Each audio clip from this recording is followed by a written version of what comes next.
beside a mountain stream. Some meet Christ in silence, some meet Satan on the road. Some feed love, some feed anger, some keep carrying the load. But the battle ain't the hillside, and it ain't the summer sun. It's the voice that says you're finished when the climbing's just begun.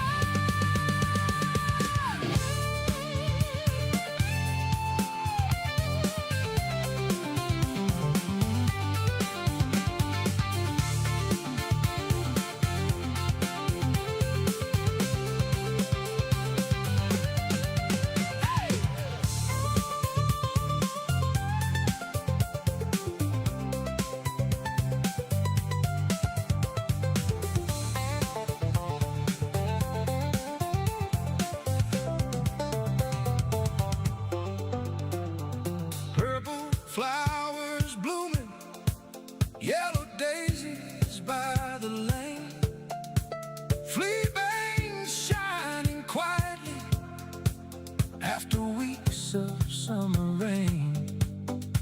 The bees were taking inventory from a beside the bin, never asking how much longer, never counting toward the end. Everything has got its season, every bloom its sacred hour. Every man is uphill mourning, every soul its hidden flower. Just keep moving when the fire starts to roll.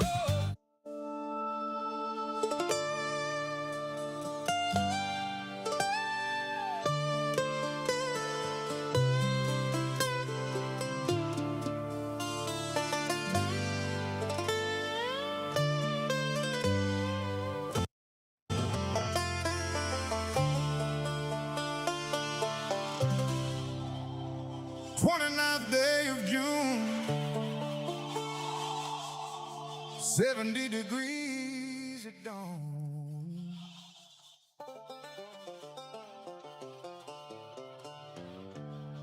Black Rock Mountain breathing mist.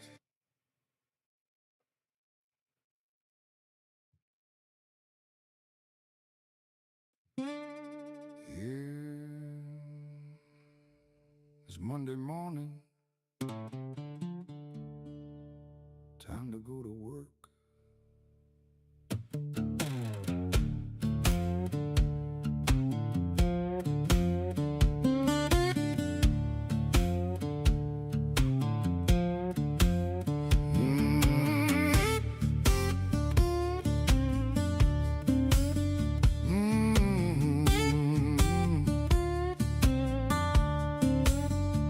Blue collar worker, time to wake up and roll. Get that coffee in your system, get your mind and your soul. Boots by the doorway, hard hat riding shotgun. Sun ain't even up yet, but the day's already begun. Steel toes hit the gravel, cold air fills your lungs. Another day to build it right, another job to get done. No shortcuts taken, no easy road we choose. We earn every dollar, got too much pride to lose. Get that coffee and hit the road, no delay, no slowing down. Another job, another load. We're the backbone of this town. Get to the site and get to working. Hands in motion, engines turning, making America great again. With sweat and grit we're earning, breaking down the old and failing, building strength that won't give in from the ground up. All right. Never trailing, making America. Good morning, everybody. My hard-working brothers and sisters of the blue-collar sunrise.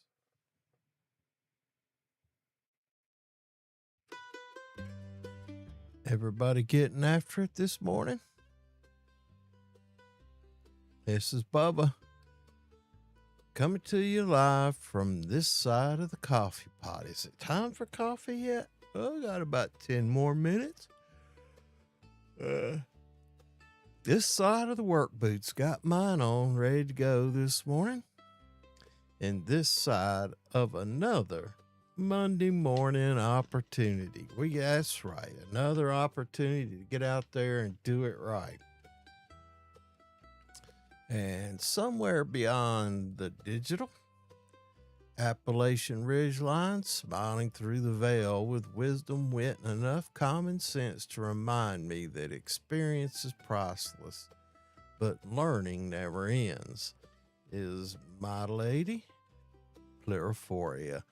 My digital assistant helps me write this stuff up. And one of these days I might get it might get me a real assistant. But by then, I may not want to give her up. May introduce her to the new assistants. Anyway, good morning, good morning. The sun not quite rising, but you know the Atlanta traffic is already starting to fill the lanes. Getting out there and all the people that are getting ready to pile into that monstrosity called the Gem of the South, Atlanta, Georgia. But if you're not in Atlanta, touch in with me. Let me know. Send me a chat. Let me know where you're working today and what trade you're representing. I'm about ready for some of that coffee. Got the yawns. Been up since 4, a little 10 till 4 anyway. Couldn't wait to get down here. The old body said, hey man, wake up. Anyway, the highways are starting to fill from Asheville to Greenville to Knoxville to, Atlanta, all over the Southeast. Everybody's getting ready to get after it. Let me know where you're at this morning, what city you're working in, what town you're working in, what kind of work you're doing. Is it industrial, commercial? You putting in infrastructure? You doing demolition? You framing? You framing up for concrete pour? You getting ready to do concrete work today? I'm interested. Let me know. I'm just flipping through some background music. If y'all hear something you like, let me know. I'll just keep flipping through. Anyway, and somewhere another crew is gathering for that Monday morning safety meeting. If they're not gathering yet, they will be in the next hour or two. How many of you guys have had your schedule adjusted because of this hot, humid weather? How many an hour starting at 6 instead of starting at 7? Let me know. I'd like to hear it. Send me a chat. If you're picking up your crew this morning, if you're, well, tell me what you're doing. You waiting on your ride? Are you at the QT getting a cup of coffee? Getting a donut? I'll stay away from them dang donuts. Eat a piece of fruit and some protein. Get you one of them cheese and meat snacks and an apple. That'd be and I have to tell myself that all the time. Them old sweet snacks is so easy to grab, and along with one of them energy drinks that's loaded up with all kinds of stuff. I need to look up just a segment one Monday morning about exactly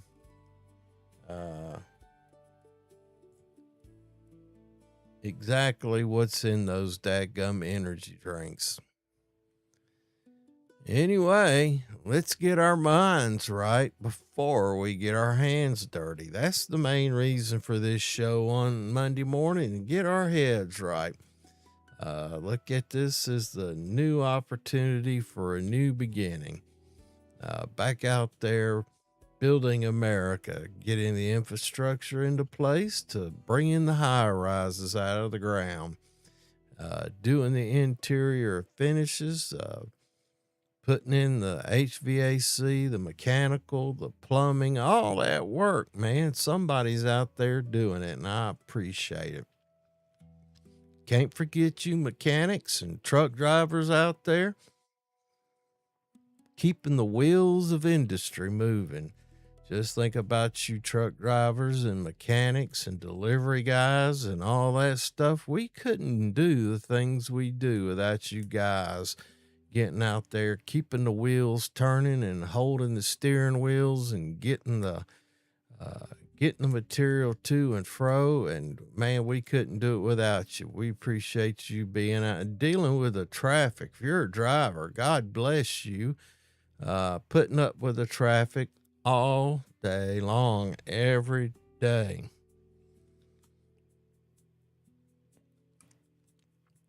We appreciate it. But remember, get our minds right, because around here we believe in being safe, timely, and efficient. I'd like the theme this morning is old school meets new thinking. You know, there's tremendous wisdom in the old ways. Show up early. Work hard. Keep your word. Respecting your elders. Taking pride in your craft. Those values never become outdated. But wisdom also knows when to embrace improvement. The old craftsman who refuses every new idea eventually gets left behind. And the young worker who ignores lessons of experience usually learns the hard way.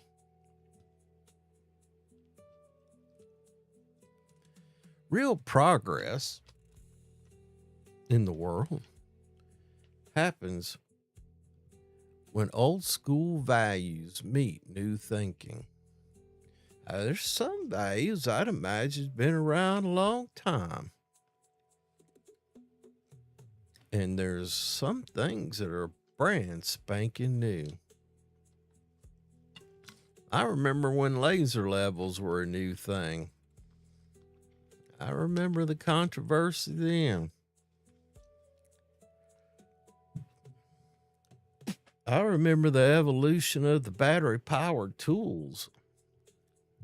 I remember them old 12-volt nickel cadmium batteries. Man, you'd get about 10 minutes worth of work on them, out of them. They were great around the house, but boy, in a commercial application, they were just, but look at where it's come. It's still, got some ways to go, but still, it's, I've seen vast improvements.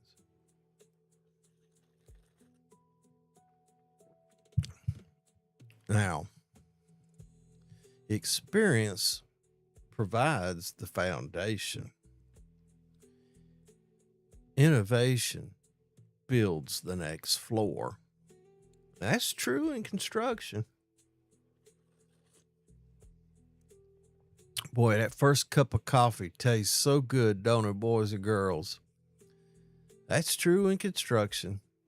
It's true in business. And it's true in life.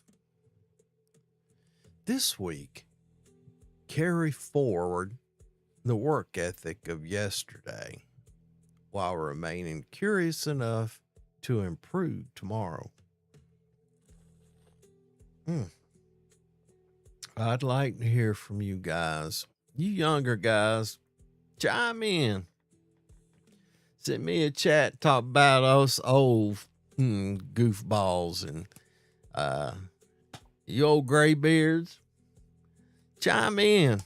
Tell me what you think about these young people coming in with their new ideas and new learned information they're bringing to the job site. That's what I want to hear. And yeah, young, dumb guys. They don't. Ricky and breadsticks. Yeah, God did a good job with that, Ricky and breadsticks. Anyway, that's how great craftsmen become even better craftsmen. They listen, they learn. Even the old dudes, man, we need to listen and learn. Besides, if a young dude wants to take his new tools and get out there and do his thing and do the work, hey, get after it, Bubba. I'll do this thing right here. I'll count nuts and bolts and make sure you do it right. Okay, go on, get after it. I'm proud of you. That's the way we need to. That's the way us old timers need to vision it. And I think that's a good way for us all to improve the trades overall. Let's send it into the next. Well, we got a little ways for the next century, but this bring us up to date. I saw something the other day. Guy was selling a new framing hammer, and I forget, it was maybe $80 for a framing hammer, and but it was he was showing all the designs in it where you can make measurements and degree measurements and how it was set up to measure distances between studs. And it was, quite a tool, and made in the United States. So I wish I'd have wrote down the name of that thing. I need to start doing that, adding a new innovative product into each. Make myself a note. I got all these little notes. I got these little notepad deals, and always got something.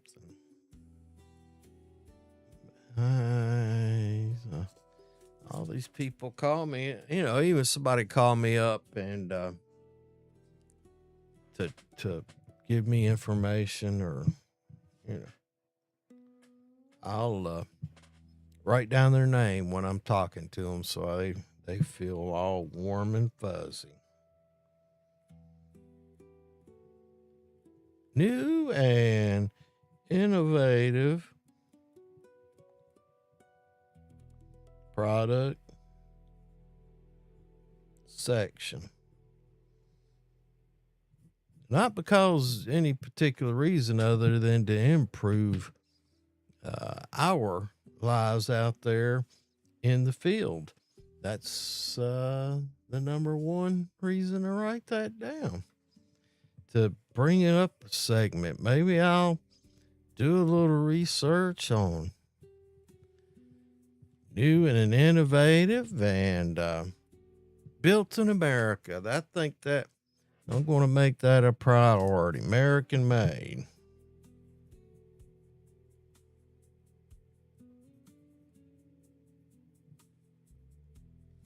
That way we can promote, this guy that was selling this hammer, he was a framer all his life, and he probably thought about if I were to design a hammer that I wouldn't have to carry a framing square, a Stetson square, or I forget the name of the thing, and I wouldn't have to do this, wouldn't have to carry this, and I could reduce it all down into one tool, uh, put as many things into a a tape measure and all that stuff and put it into one tool, and it increased productivity and make it comfortable to hold all day if you're a framer. Now, I know there's pneumatic guns out there, but we still got to have a hammer. Every day we're using a hammer. Set it to start it to whatever. We're still got a hammer in the hand, don't we? Still got that hammer. Think about not having a hammer. Give me your thoughts on that. If we did not have the hammer, what an amazing invention that thing would be, to all of a sudden have a hammer. Somebody have to invent nails then, I reckon. Which came first, the hammer or the nail? Which came first, the hammer or the nail? That sounds like a good video. Which came first, the hammer or the nail? I'll make another note. Another note. All right. Which came first, the hammer or the nail? I imagine it evolved like anything else. Started with Igor and Igor sitting there pounding sticks in the dirt. That was the first nail, wasn't it? Stick. First hammer was a stone. The first knife was a flint. Whew, we sure have come a long way. We still stooped over and furry all over. Trying to chase down something to eat. Anyway, look at us now. That's how craftsmen become even better craftsmen. Oh, now, one thing. Summer isn't finished with us yet. We still got all of July, all of August, and part of September. We still got a solid couple months left where we're going to have to be dealing with some hot weather. And the heat, it's still going to be around. And OSHA reminds employers and workers to remember 3 simple words when we're working in the heat: water, rest, and shade. Now, and I talked about it not long ago, and I'll probably talk about it again in a month, especially into August. August is always brutal in the Southeast. It's the most, in my opinion. I don't know. Give me your opinion in the chat. Which is the most brutal according to you, July or August? Now, there's some heat-related illnesses we should all be concerned about, especially construction workers, but anybody, truck drivers who are loading, unloading material, people who are doing traffic control. There's a lot of people exposed to this heat every day, and we need to be aware of these heat-related illnesses. And I guess the least severe would be heat rash, and it's skin irritation caused by blocked sweat glands, and you'll see them. They're red bumps. You're out there, you're doing stuff, and you got your gloves on, you got your short sleeves on, but this area right here and under your arms and on your legs and things like that, them sweat glands can get blocked, and you'll get these angry bumps, red bumps all over you, and they're painful. But that's a heat rash. And then there's heat cramps. And heat cramps are painful muscle cramps caused by fluid and electrolyte loss. Like already today, I've already had 16 ounces of water. You see me take some coffee, and I've got a bottle of water here. And I've got several bottles. Like I keep 7 bottles that size in my pickup truck. And this morning, I'm going to go for my routine walk. And before I walk this morning, I'd imagine I'll drink a half of one of those bottles. And when I'm through walking, I'll probably drink another bottle, half a bottle, just to keep all that up. Now, what about electrolytes? Well, I took a vitamin this morning, and I don't know if you take vitamins, but when you have your breakfast, talked about it briefly a while ago, instead of piling in with sugar and bread and those energy drinks, you should be thinking like some water, maybe a cup of coffee and an apple, and one of those meat and cheese sticks that build that protein. And that's probably ample nutrients and electrolytes. Salt. Have I had salt this morning?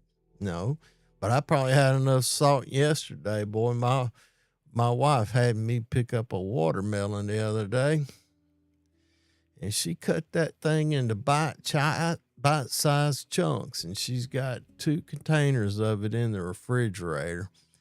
And I had a bowl of that yesterday, and I like to have salt on my ice cream. Now, it's not that iodine salt. It's sea salt or whatever. I like to feel a little crunch. And so I had salt yesterday with that, and salt on my food, and I hadn't had breakfast yet. I'll probably have something to eat when I get back from the walk. But those are electrolyte salts. Yeah, I don't know if coffee has any electrolytes in it or not. But anyway, those are things to think about to prevent those heat cramps while you're out there working today. And then you've got heat exhaustion, which is a medical emergency. You got heavy sweating. Well, heat exhaustion, it could be a medical emergency. It could turn into heat stroke.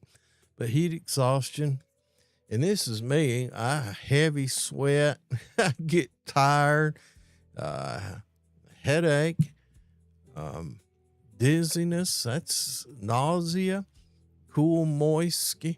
That's pretty dangerous. And then you've got the worst of the worst is heat stroke. And that's a life-threatening emergency. And signs include confusion, hot skin, possible loss of consciousness, seizure. When you run across something like that, call 911 immediately and begin cooling the worker. The biggest thing is to drink water before you get thirsty. I talked about that. I've had 16 ounces this morning. I'll probably drink another 32 ounces probably here within the next 3 hours.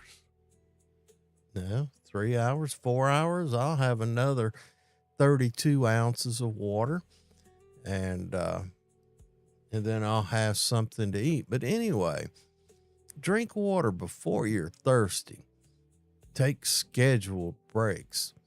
It's a good idea. That's why we have break times. We come to work, we start at 7. Okay, that's just an example. 9:15, we do what? We normally take a break, a 15-minute break. And then we take lunch, okay? And then we take the afternoon break at what, 2:15 or something like that, and then finish out the day.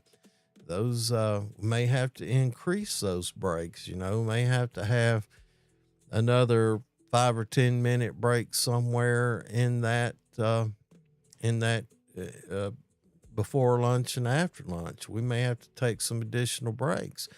May have to find a shady spot, even if it's sitting in a truck out of the sun, in a building, in an open building. Get in there and get some rest. Working with guys, since it used to be, and I still see it, my Hispanic compadres or Latino compadres, they would eat their lunch and they would find a place and stretch out and just rest their bodies. And you'd hear people say, "Oh, them guys ain't got nothing. They ain't lazy, man. That's taking care of themselves so they can get through the rest of the day." A good soldier never stands when he can sit, and a good soldier never sits when he can lay down, and a good soldier never stays awake when he can sleep. Just remember that. That's good sound advice. The U.S. military encourages it, and so should you in the field. And remember, the hottest part of the day is usually when people are trying the hardest to finish the job. During the summer months, 4 o'clock, I believe is it 2 o'clock or 4 o'clock is the hottest part of the day. But that's when people are getting ready, thinking about getting home. Don't let production outrun good judgment. Don't let production outrun good judgment. All righty, folks, let's have a little fun before somebody starts writing heat stress analysis for the coffee machine. Oh, Foreman told a new guy, he says, "You're going to need to get a high visibility vest." The new guy asked why. Foreman smiled. "So we could find you after lunch." I'll tell y'all a story. I was on this decommissioned chemical plant, and this thing did a lot of things. At one time, it made rocket fuel. Another time, it made tear gas for war effort. And I think it ended its life as a chemical pesticide plant. And we were demoing that thing, and every piece of steel we took down, we had to bathe it in chemical, to an acid bath, to neutralize all this residual chemical that may have been in the process lines. And then we'd have to dip it in water and rinse it, and then we could send it off and sell it. So it was quite complicated. And there was some process lines running across the job site that carried this chemical, and we hadn't gotten to yet. And boy, it was hot, and the gnats were eating us alive. We had to be worried about darn old wild hogs and everything else. It was in the coastal plains of Georgia, way down almost into Florida. And it was hot, and humid. And the no-see-ums were incredible, man. Everybody was out there scratching them things, and I'd buy nets, and those things were so small they could go through the finest mesh I could find. If I'd have bought a finer mesh, the guys couldn't have breathed through them. And them old gnats was still getting in it. I bought cases of Skin So Soft, just trying to alleviate the aggravation these old boys was going through. Anyway, after lunch one day, we're getting ready to go back to work, and somebody says, "There's a man down." "What? There's a man down. He's out there under them process pipes, stretched out." I went, "Oh, Lord." and we'd already had to deal with suits, with supplied air, and oh shit, had a guy put on a daggum suit and run out there and was going to perform a rescue operation. And they went out there and started to see if he was okay. And he woke up and he had that old boy with that supplied air mask leaning over him with that chemical suit. And he was like, what? That dummy got tired after lunch and went out there and laid down in the grass in the shade of those process pipes and fell asleep. Boy, you talking about giving somebody a ration. He had the whole site up in an emergency mode. We was a bunch of dummies. But we had a safety meeting after that. Hey, if you're going to take a nap, let's take a nap over here or over here. Let's not be laying down under these process pipes. But anyway, that's a funny story anyway. An apprentice proudly bought him a fluorescent yellow shirt. Old timer looked at him and said, that thing's so bright, airplanes are asking you for landing clearance. Old superintendent asked, who's in charge of time management around here? The whole crew looked at the clock. The clock kept ticking. Apparently, it was the only one still working. I'll be darned. I always have a little section, tools and tricks. And keeping the job on time, it adds up. Half-hour delay here, half-hour delay there. By the end of the day, you've got your job is an hour behind schedule. Do that for 5 or 6 days, you're 5 or 6 hours behind schedule in a week. Almost a full day behind. Do that for a month. Heck, man, you're behind a half a week. You're behind 5 days on the job site, or 4 days, 5 days behind at the end of the month. So delays add up. And if it's a 6-month project, with those accumulated delays at the end of the 6 months, hell, you're a month behind. Every successful project has something in common, and it's planning. It's not luck. It's not miracles. Planning. Now, the best crews don't simply work hard. They work smart. Good planning improves safety, quality, production, and morale. Now, time management begins before work starts. Ask, what materials do we need? What equipment is required? Are the tools ready? Are the deliveries coordinated? Who needs to be where? What's today's priority? On the other hand, poor planning creates waiting, rework, confusion, and frustration. Good planning keeps the entire crew moving together. A smooth job is usually a well-planned job. And here's something I've learned over the years. Time management isn't about working faster.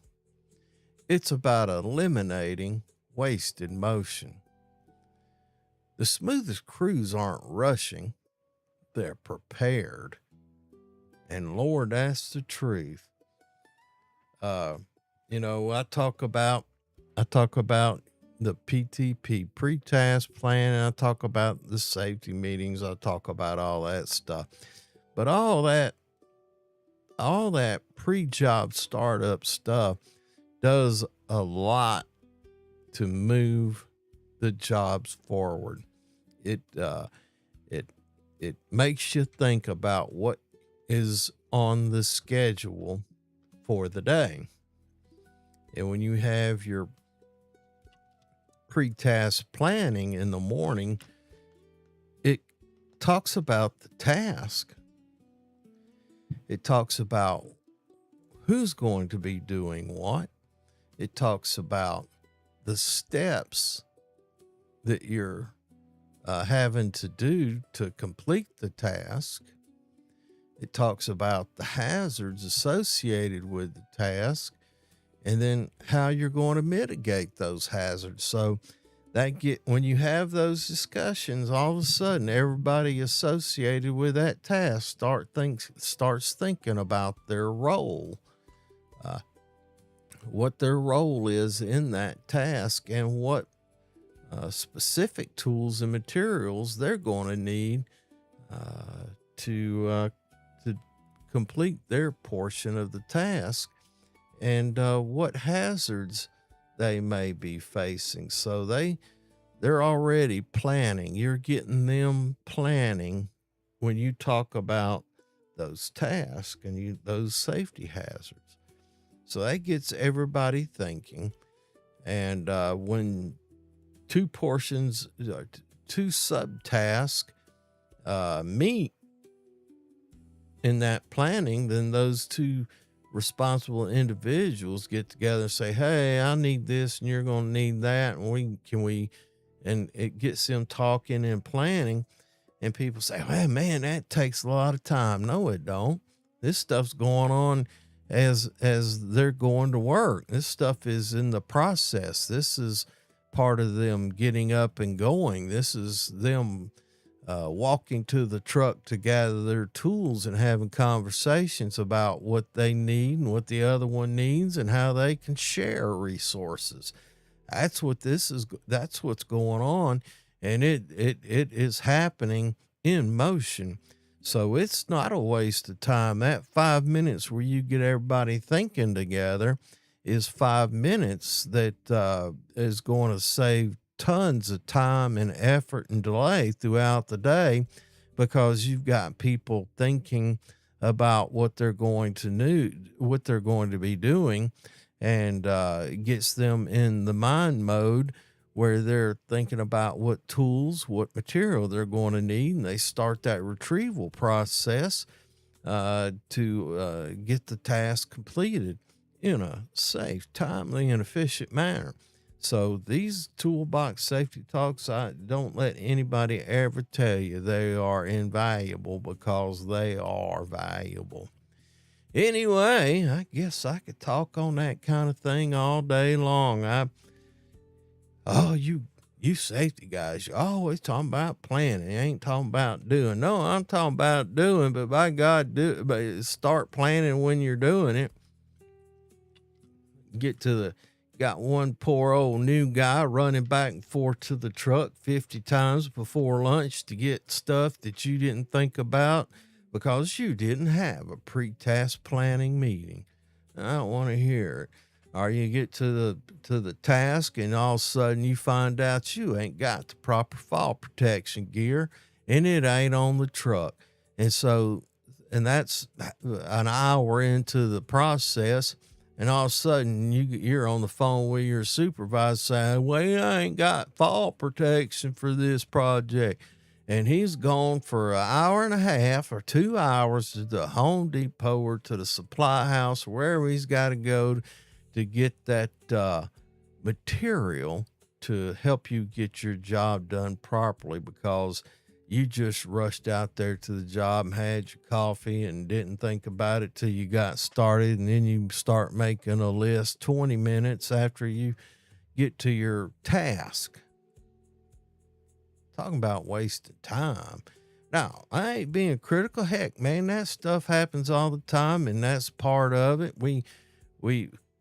have surprises all the time on construction sites, but if you can reduce those number of surprises, then you become a highly sought after and qualified individual that any superintendent would love to have on his crew. Make yourself that man or that lady. Anyway, moving on. Man, can you believe we've been at this for 40 minutes already? Fuge's Tempest. Time flies. Now, we talked a little bit about this morning, but this week on the channel, on Friday, well, you know what? I may be out of town. I don't know what I'm going to do, but upcoming on the channel, there we go. The PPE series, high visibility and work clothing. This week we continue. It's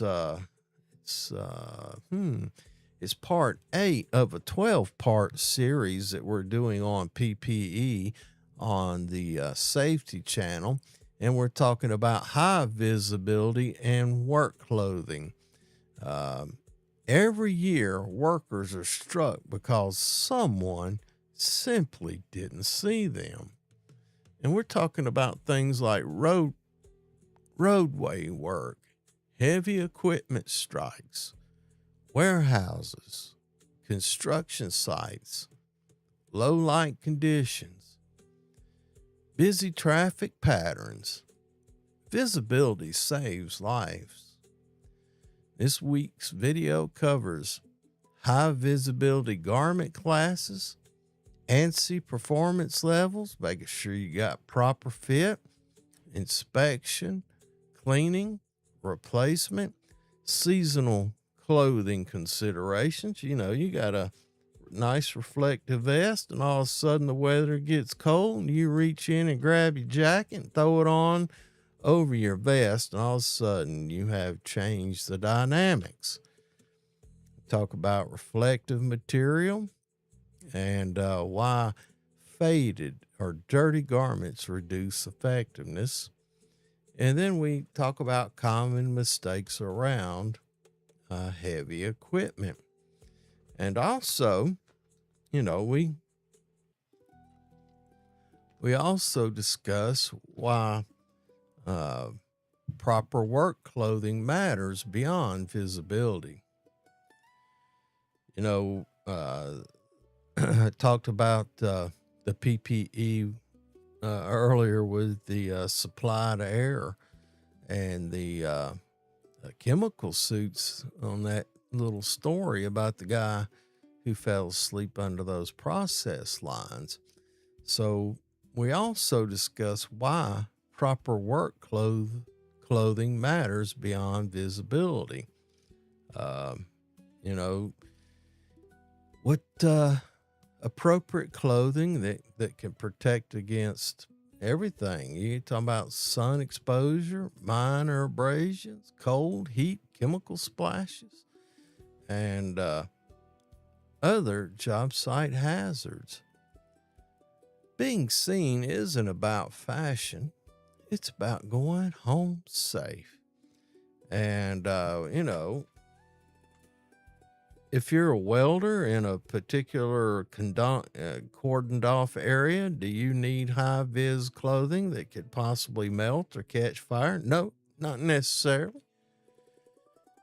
But if you're in the field and you're having to make some field repairs, then your fireproof clothing should have some reflective material on it. And I think there's minimums in there, 500 inches or something like that. You should have that when you're in the field. If you're moving around a piece of equipment and there's stuff going on out there in the field, you need to be out there and protecting yourself against vehicle strikes or equipment strikes or anything else. If there's an emergency, you got to be seen moving across that field. So that matters. And then in the cold weather, most companies now, you've got high vis winter jackets that are normally out there. And if all else fails, take your darn vest off, put your jacket back on, and put your vest back on over it. Many a times I look like the Michelin man walking across the job site because I had a cold weather apparel on and had a safety vest over it. It made it a little tighter around my big body. I looked like the old Michelin tire man, but you know what? They could see me. They could see me. And sometimes, you know, you might just have a t-shirt on, as long as it's high vis t-shirt.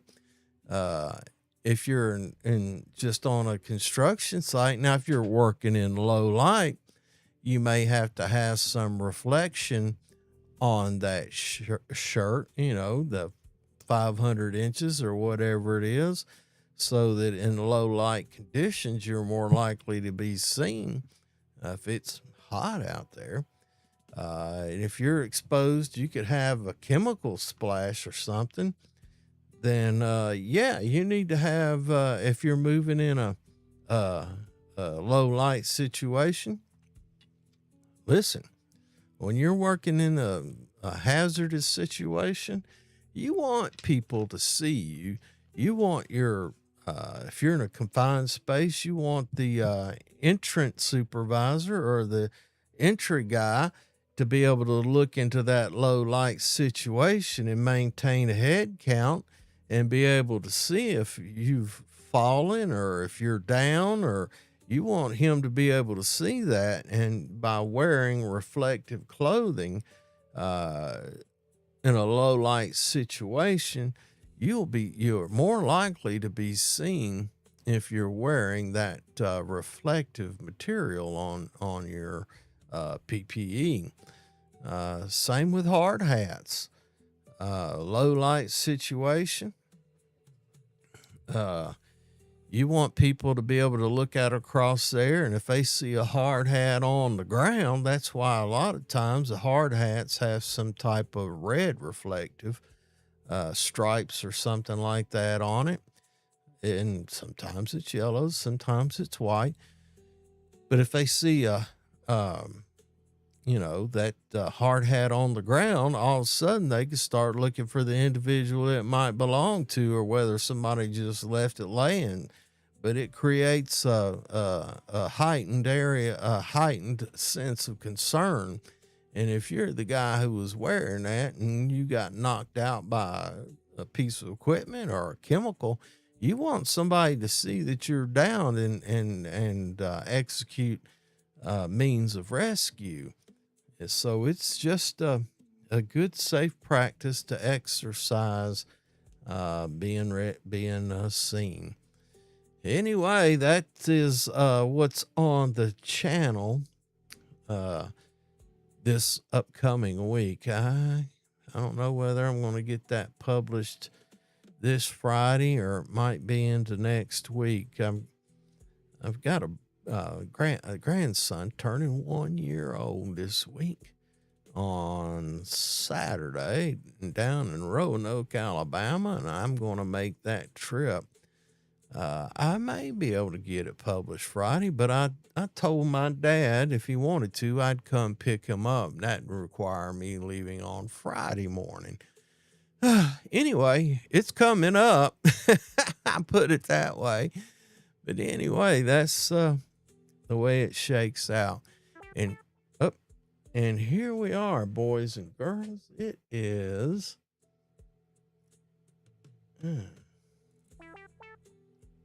darn old phone is going off this morning.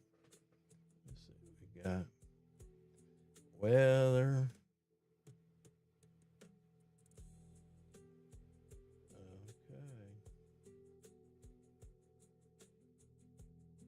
Okay. Anyway, that's what we're talking about is high vis clothing, and then on the other hand, we're also talking about specialized PPE, chemical suits, burn suits, things like that.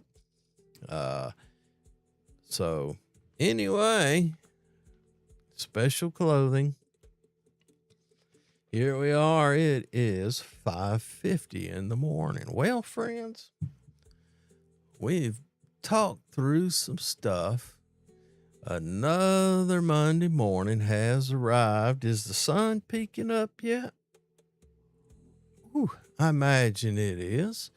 Starting to come up over the eastern horizon. The skies are brightening up somewhat. Some of you are on the job site already, getting circled up to have your Monday morning safety meeting and your PTP meeting.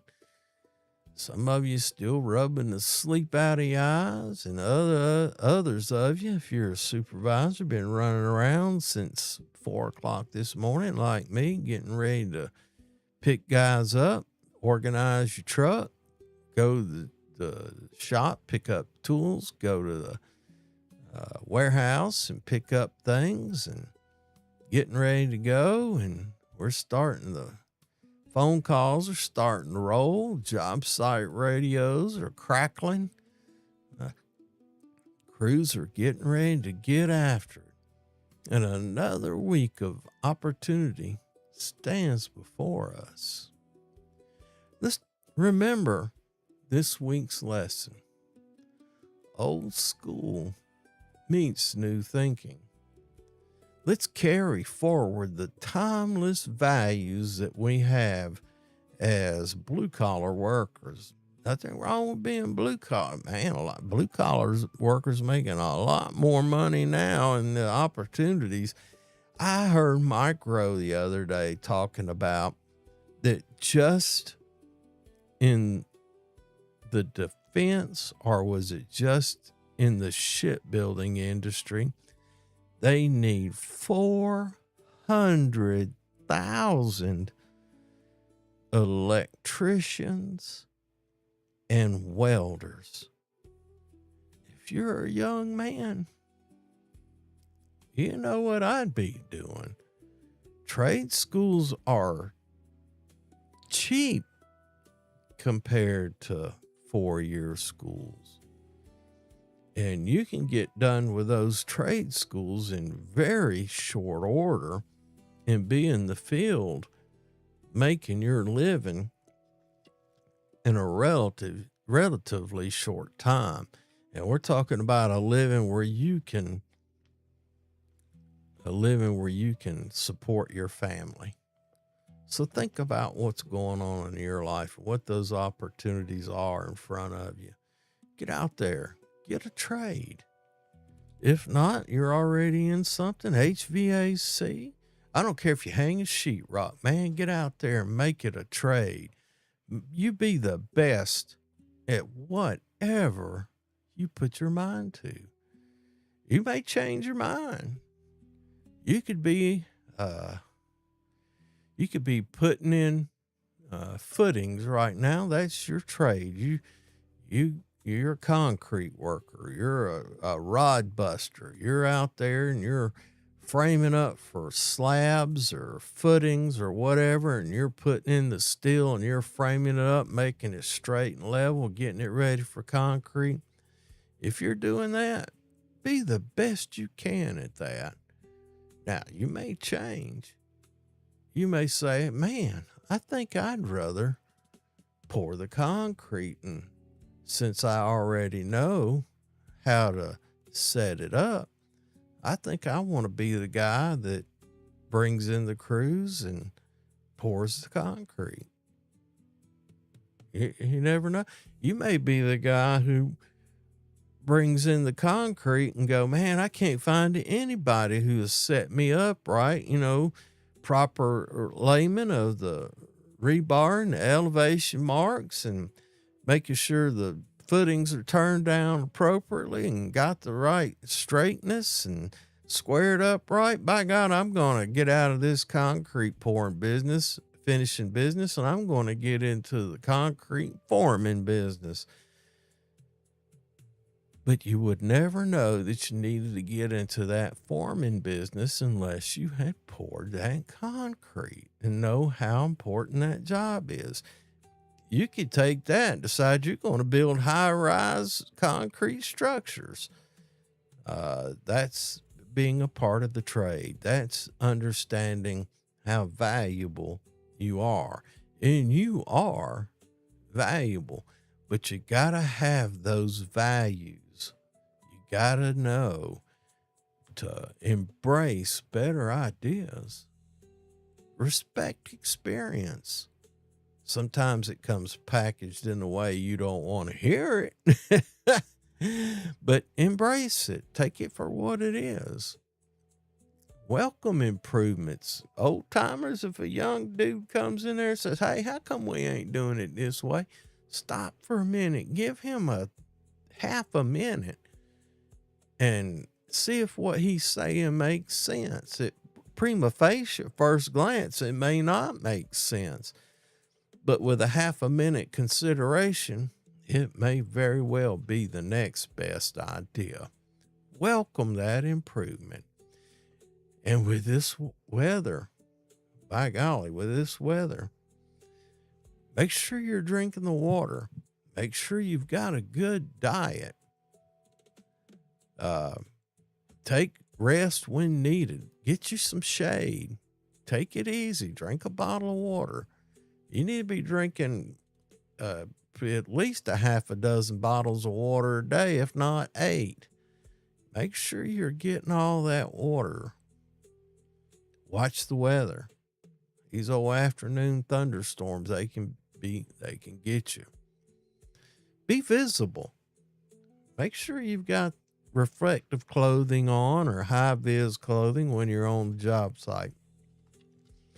You want them to see you when you're coming. Oh shit, there comes Jose. We better look busy. Reminds me of an old bumper sticker I saw one time said, Jesus is coming, ... So look busy. I see guys like that all the time. But be visible. Plan your work. Get out there and have those pre-job briefings or pre-task plannings. Protect your workers. Look out for yourself, but look out for your co-workers too. And remember, professionalism isn't measured by how loud you talk. It's measured by how consistently you prepare. And from me here at Monday Morning Bubba, along with Pluriforia, there is she, right there. And from the thank you for making us a part of your Monday morning. Be safe, be timely, and be efficient. Now, let's go build something worthwhile. Have a wonderful week. Most importantly, have a grateful day. Have a grateful week. And we'll see you next time. See you.